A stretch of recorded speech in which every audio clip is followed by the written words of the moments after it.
Hello OT fans, I am Python and I will show you how to import a model into Outerra.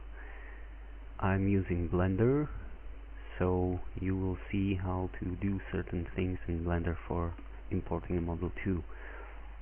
I already have a model, the Outerra 4320, and I have already done all the parenting and mesh splitting and other things that normally someone should do, but I will show you why and how I've done certain things to make it better to import into Outerra. First of all, every mesh you have in the model has a vertices restriction in Outerra on 46,000 vertices. That's why you can see that my whole model has actually 241,000 vertices, but each individual mesh has only around 1,000 or 5,000 and other such numbers. So when you do a model, you have to rethink all of the meshes you want to do for it, so everything is inside of this level of vertices. And of course, when you want to use certain meshes in scripting, you have to even bind them or have them parented properly. As you can see, there is no restriction as how much of these meshes you have to have or you have to make. The only thing is, if you do a certain number of these meshes, you have to have a main mesh that will be used as the name and as the primary bone for Outerra. So actually in this one you can see there are no vertices, nothing at all, and there is a pivot point right in the center of all axes. Everything else, so the back axis, the wheels, are parented somehow to this node, to this empty node that is as the primal one. Now you can see Outerra uses wheels as simple meshes or bones. These bones are taken from the individual pivot points or origins as they called in Blender, and you have to place for each of these scripted meshes these points to correct places. You can see my wheel is placed a little bit to the right side, because when you use this wheel you don't rotate it around itself but around the internal part.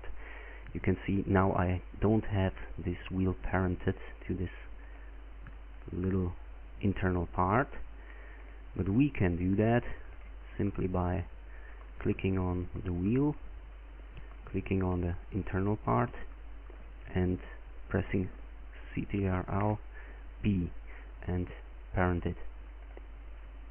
So now you can see even in the hierarchy the wheel is now on the internal part, and when you rotate it around a certain axis it comes with it. This is very vital for Outerra because all animations are handled this way. So if you want a certain thing to rotate this way with another object on it, it has to be parented to it. And of course you have to keep in mind that Outerra uses only a single function on a single mesh. So when you can see here an axle, a front axle for the wheels, that may be a problem because an axle goes actually up and down and it rotates around, but you cannot do that on one single mesh. You have to split this mesh into two and use one of them for the rotation and one of them for the up and down movement. So simply use the same mesh that you have, make a copy of it, you can find it here, name it something that you will know that it's actually the pivot itself, and parent the actual axis to it. Of course, Blender uses parenting in two ways. You can either take both of the things and press Ctrl+P, or you just take it around in the tree of the meshes, so you can parent it this way too. Why did I copy it? It's because the origin or the pivot point stays exactly at the same time and exactly at the same place, so you don't have to rearrange it again for the individual mesh you have created. Of course, for certain other meshes that you make as new and are not really well aligned to the axes, as you can see here, this one has the z-axis pivot totally in another direction. Blender has actually no tool to manipulate with the pivot points themselves in regards to the mesh, so you have to actually physically move all the vertices in the model and then rotate the whole mesh in object mode. So that's a big problem here, but there is a way to realign the angles rightfully. If you just make yourself a line from 2 points, make it actually another mesh like this one, and make this one grow so you can see it very well. You can see the line is still here, and you can realign certain objects towards this line. So if you had actually the model in the normal pivot position, you just take it to this line, rotate it to the certain angle you need it, and it will be used by this angle. Of course, it needs a little practice, and you have to do it very correctly and very fine to have the rotations well aligned, as I had before. But after a few hours under Blender, you will get a hold of it. Now, as I said, scripting is restricted to certain individual pivot points, and it takes its kind to parenting. So everything that is parented towards a certain object that you want to script, it will redo the same movements or animations. So you have to think through the whole parenting of your meshes towards what it has to be parented, and how do you want to use the scripts in Outerra itself.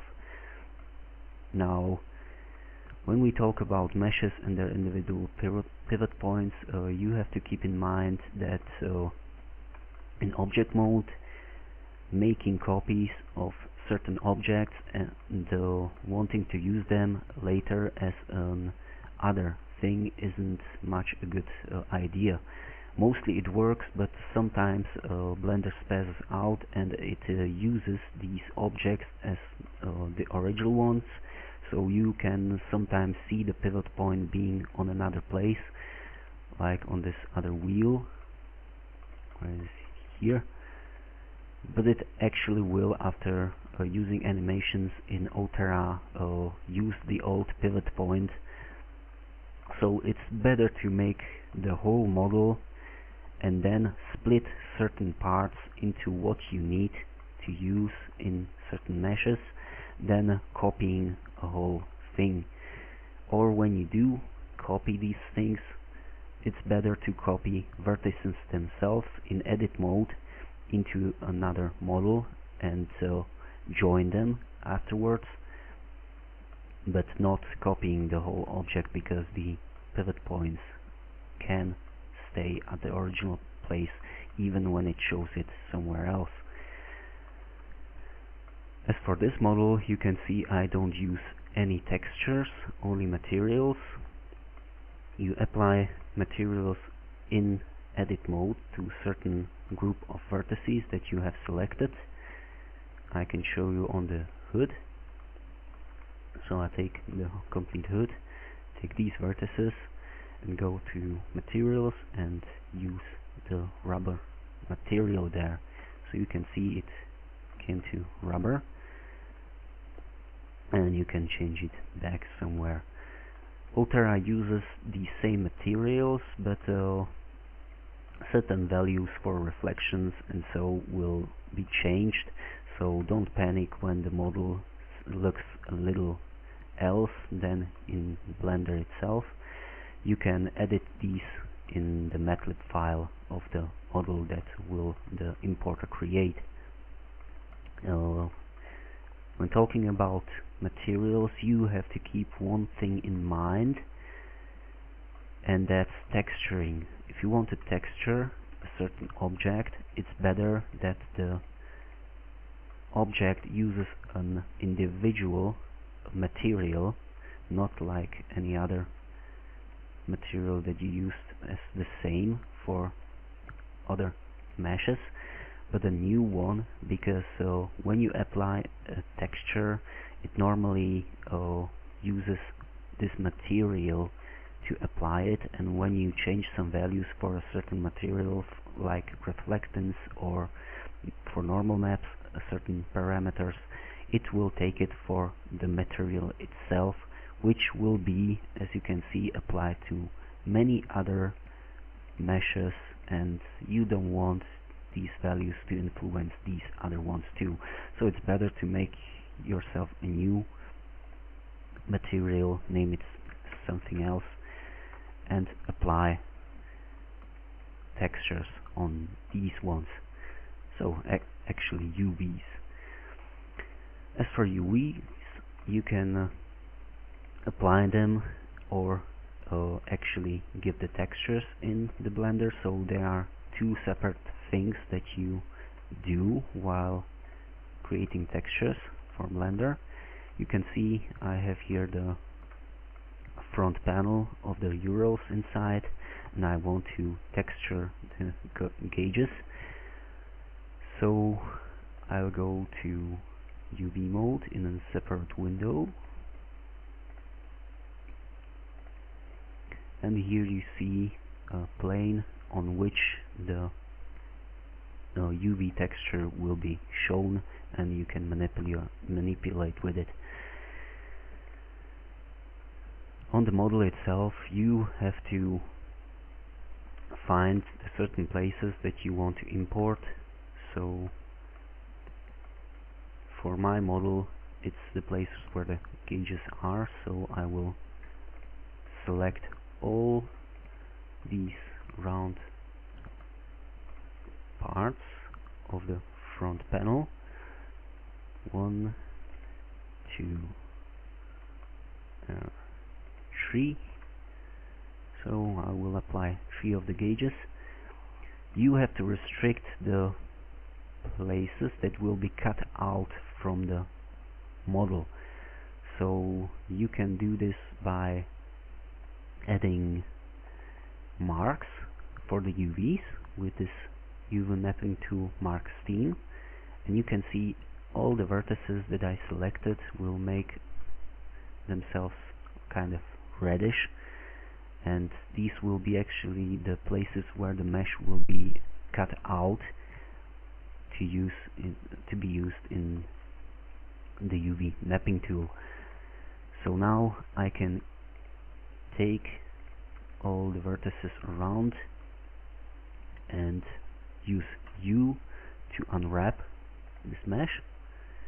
Of course, first of all, you can see anything here because you haven't created a new image for it, so I have to create a new image here, and you can see when I've done it, everything is bad because I selected too many vertices and not the ones I wanted to use.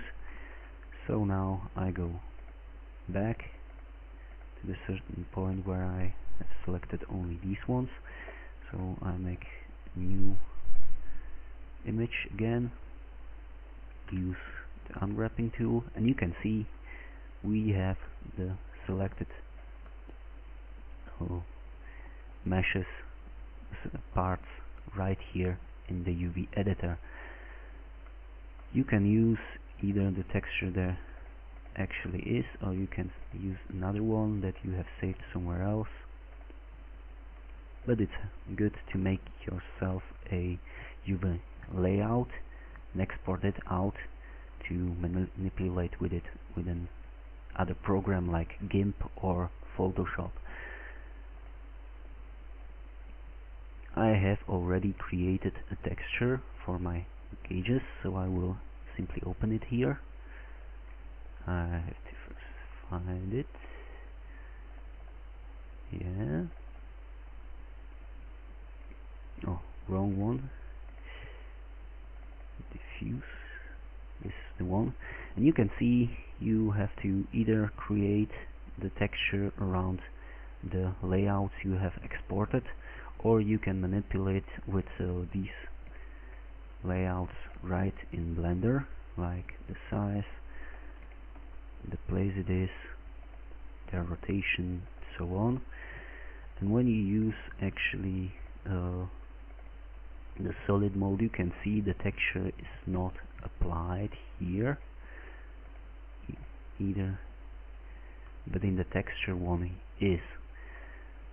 So actually it is rendered, but you have to keep in mind this is only the UV tool that is responsible for making UVs, not applying them to the models. So making this thing doesn't make the UV or the textures being applied to the model itself. You have to do it separately, and you do it in this texture tool. You can see there is nothing applied, so you have to make a new one, new texture. It normally takes some cloud texture, but you have to take an own image option and find the same texture that you want to use there again. Diffuse one, and make sure that it is projected. So here in the coordinates you have to give UVs inside it to have it really applied to the model as it should be.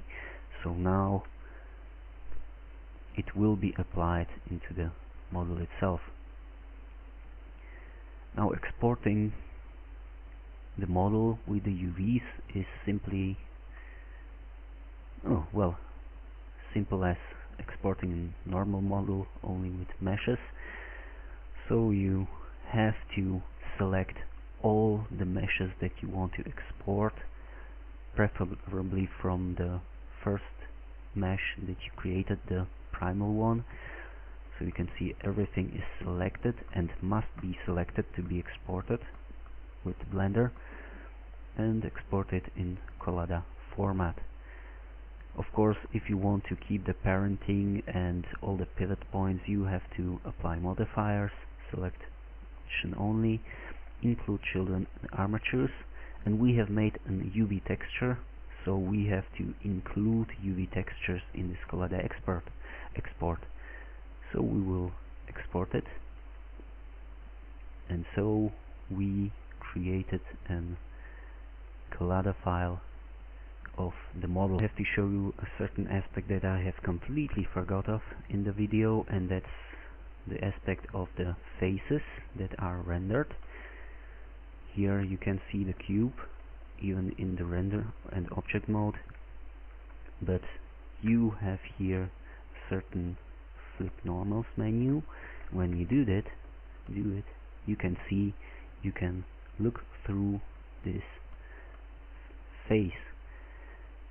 It's because most of the engines use only one-sided rendering method, and so the textures or the materials are applied only from one side to the model. So you have to keep in mind that the normals of these faces are rightfully aligned. You can selectively take some of the faces and invert them back. So when you make a model, you have to keep in check that all the facing of these faces, of their normals, is so that it looks as it should from the outside, and that you don't have any holes in your model too.